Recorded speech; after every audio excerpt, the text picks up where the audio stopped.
Since Pope Clement XII issued his decree condemning it in 1738, Catholic membership in Freemasonry has been forbidden. Until 1983, membership in Masonic lodges was punishable by excommunication. According to magisterial teaching, Masonic rituals and principles are irreconcilable with Catholic doctrine and constitutes, quote, grave sin. The ban was reaffirmed as recently as November of 2023. So why did a prominent Vatican cardinal hold a closed-door meeting in Milan with Freemasons on February 16th? Here with a report, I'm joined by senior correspondent of the National Catholic Register, Edward Pentin. Ed, I mentioned in the open, the Church has long held that membership in these Masonic lodges is forbidden by the Church, and Pope Francis himself signed a letter upholding that ban late last year. So how did this closed-door session between Cardinal Franchesco Pamier and members of the Italian Masonic lodges come about? Well, it seems to have been an initiative by the Church, by certain figures in the Church. This story was broken by La Nuova Bussola Quotidiana, which is an Italian Catholic newspaper. They managed to infiltrate the meeting. The meeting was hosted by this group, which is approved by the Italian bishops, which is investigates different religions and sects. And they really, the aim, it seems, was just to open channels of dialogue, which has been attempted before. It was attempted in the 1960s during the Second Vatican Council. They didn't succeed, and now there's this new effort to reopen them. But it seems, as I say, the initiative comes from the Church and not by the Freemasons, which is also of interest, I think.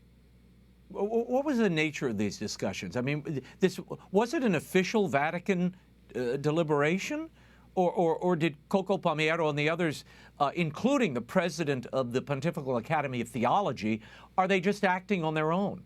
No, it's definitely seems to be on their own. But obviously, with the sort of climate in the Church at the moment, it's given sort of no sort of resistance from the Vatican. It seems there was no statement put out or any effort to sort of oppose this.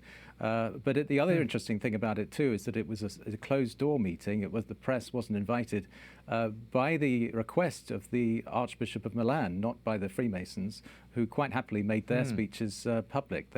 Two of the speeches made by two of the three Grand Masters of the main lodges in Italy made their speeches public. So it was interesting that it seems very much the initiative coming from the Church, but not from Rome, at least not directly.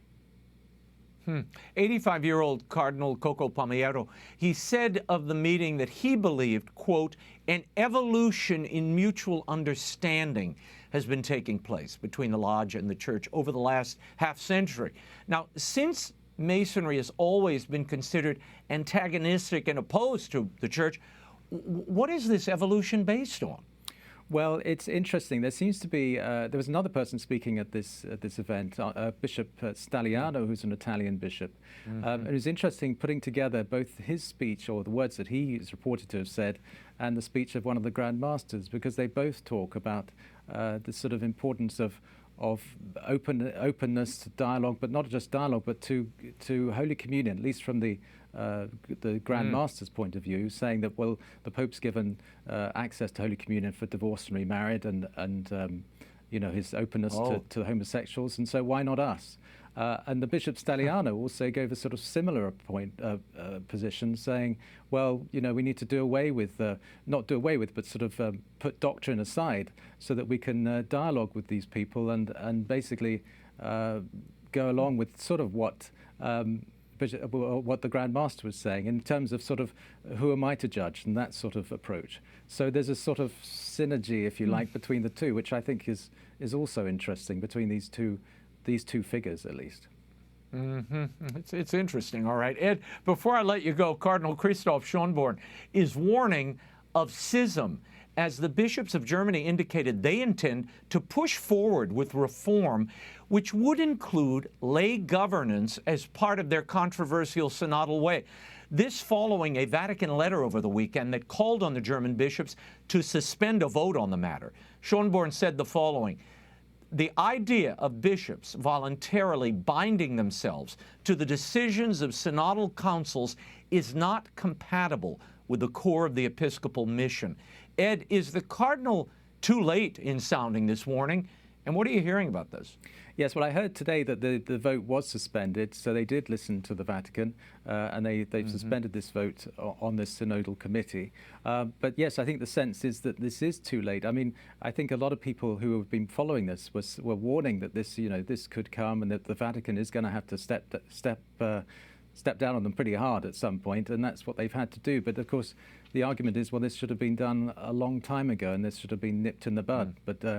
But despite there have been letters from the Pope and so forth, but the criticism of those is that they've not been strong enough, and there's not been enough real discipline, in fact, enforced on the German Church to stop this development.